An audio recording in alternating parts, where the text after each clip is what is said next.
Asalaamu calaykum asxaabta waxaan rabaa in aan halkan uga hadlo waxyaabaha sababa ama koosgareeya xanuunkan narcissism-ka la yiraahdo oo hore ugu soo hadalnay.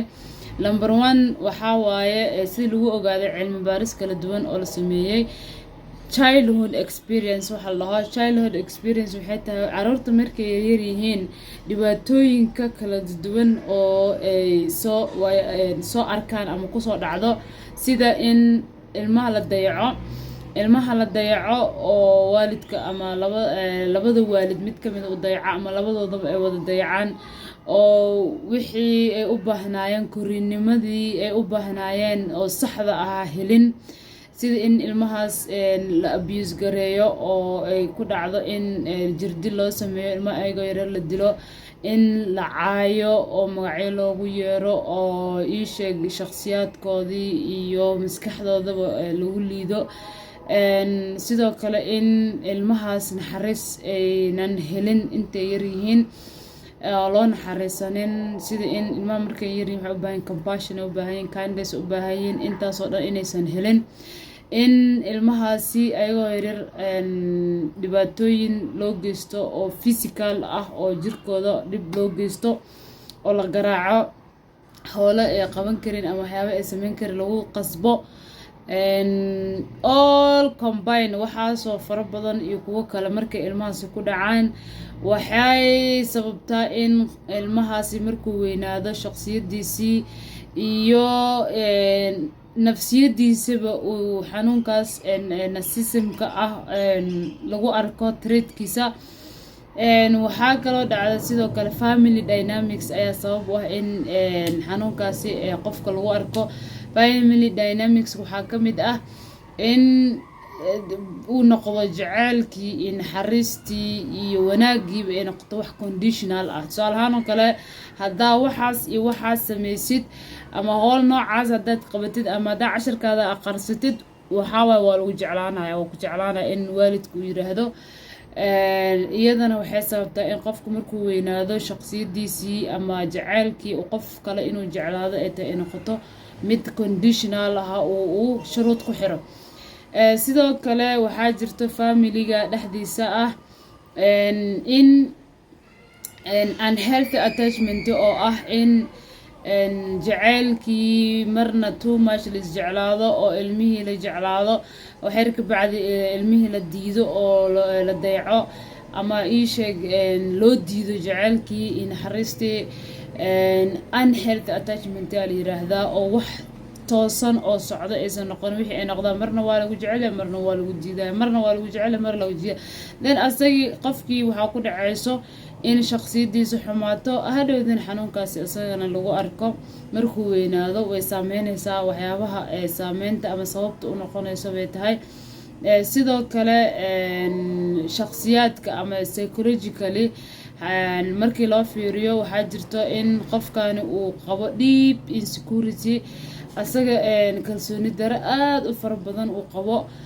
Kalsooni daradaasna ay sabab u noqonayso inuu mar walba manipulation fara badan uu sameeyo, wax uu khiyaamo, wax la qadabeeyo, waxaas uu mar walba ku shaqaysto ayay iyadana sabab u noqonaysaa. Waxaa sidoo kale dhacayso in qofkaas uusan lahayn xirfad uu ku xakameeyo waxyaabaha khayrul caadiga ama dhibaatooyinka ah, uusan asaga awood u lahayn inuu nafsadiisa si normal oo caadi u dhaqmo.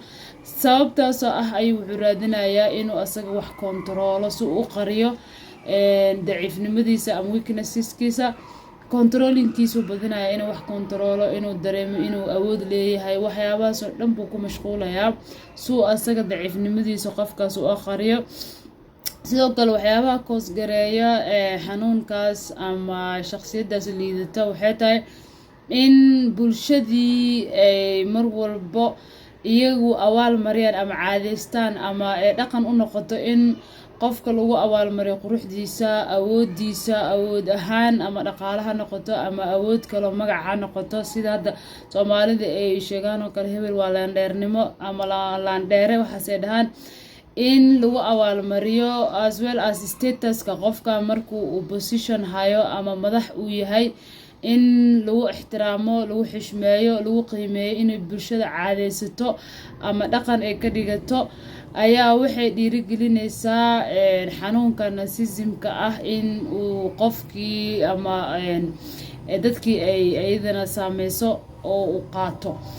Okay, sidoo kale waxaa dhacdo biologically ayadana in sabab ay noqon karto qofka xanuunkaas in lagu arko dhaxal ama geneskiisa waalidkiisa oo kale mid ah uu ahaa qof narcissistic ah, then ilmihii waa macquul sida sheegayaan cilmi baarista in lagu arko in isaganu xanuunkaasi dhaxal ahaan uu helo, waa macquul. sidoo kale waxyaabaha sababta u noqon kara in qofkaasi xanuunkaas lagu arko ayaa waxay tahay bulshada. waa soo sheegnay bulshadii in ay mar walba iyada dhiirigeliso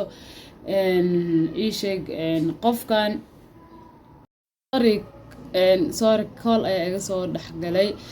waxyaaba ayadana sababa haddii aan ku noqono childhood experience-ka, waxyaabaha sababta u ah ama xanuunkan ama shakhsiyaadkan liidata keena ama sababa ayaa waxay tahay ilmaha markay reeryihiin iyagana la spoil gareeyo oo ah waxyaabo fara badan oo too much oo xad dhaafa loo sameeyo, wax walbo baahidooda oo xad dhaafa loo sameeyo, spoiling lagu sameeyo. iyagana waxay aaminaan in iyaga awood sareyso ay leeyihiin oo superiority complex ayaa ku dhacda, then ayaga lahaanshiyo ayay dareem wax walba inay ayaga leeyihiin camal. haddii qofkan markuu weynaado hadhow qof kale oo xiriir la yeesho wuxuu dareemaya qofkaas inuu leeyahay, uu xaqna u leeyahay in wax walba loo sameeyo.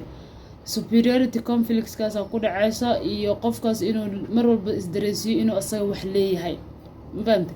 iyadana sabab ayay u noqotaa. waxaa sidoo kale sabab u noqota in mar walba qofkan uu rabo in la amaano, la bombooniyo, la yiraahdo hebel wuu fiican yahay, hebel wuu wanaagsan yahay, hebel waxaas wuxuu u sameynayaa waa qof fiican. validation waa in qofkii uu raadi mar walba constant validation ayaa iyadana sababta xanuunaadkan shakhsiyadka liidata ama narcissismka. sidoo kale iyadana waxyaabaha sababta ah waxaa ka mid ah peer pressure, in cadaadis fara badan oo dhanka bulshada ah sababto in qofkan uu noqdo self centered oo asaga bes uu iska fikiro oo asaga bes dadka kale u naxariisanin. sidoo kale dadka xanuunaadka ama shakhsiyaadkan liita iskale waxaa waaye empathy wax la dhaha ma jirto, wax naxariis ah dhankooda looguma yimaado because ayaga ma soo arkin.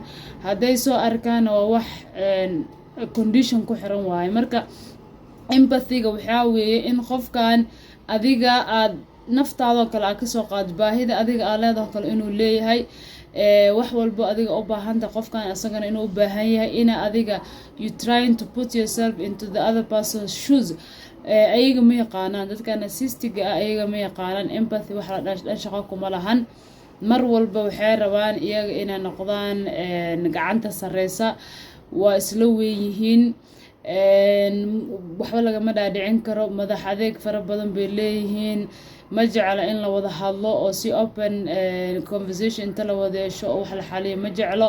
mar walba waxay jecel yihiin ayaga see rabaan inay helaan, iyaga mar walba waxaa waay dadaal dheeraada waxay ugu jiraan sida ayaga ay rabaan hadday waayaan inay wax caqabaan oo punish gareeyaan, because this is the life they know. ma yaqaanaan nolol normal oo wax walba sax yihiin oo wax walba wixii khaldamada hagaajiyo. ayaga isuma maleeya inay bili-aadan yihiin, in ayaga wax ka dhici kara khaladkiina la sixi karo ma aaminsan. waxay aaminsan ayaga mar walba inay saxan yihiin, mar walba inay ayaga sareeyaan, mar walba ayaga sidee raba in loo sameeyo. waa dad isla weyn, dad kibir badan, dad isla saxan, dad iyaga mooyaane cid kale oo wax hagaajin karto inaysan jirin dad aaminsan waaye. marka waa xanuun halis ah, aadna shakhsiyad aad u liidata ka turjumayso.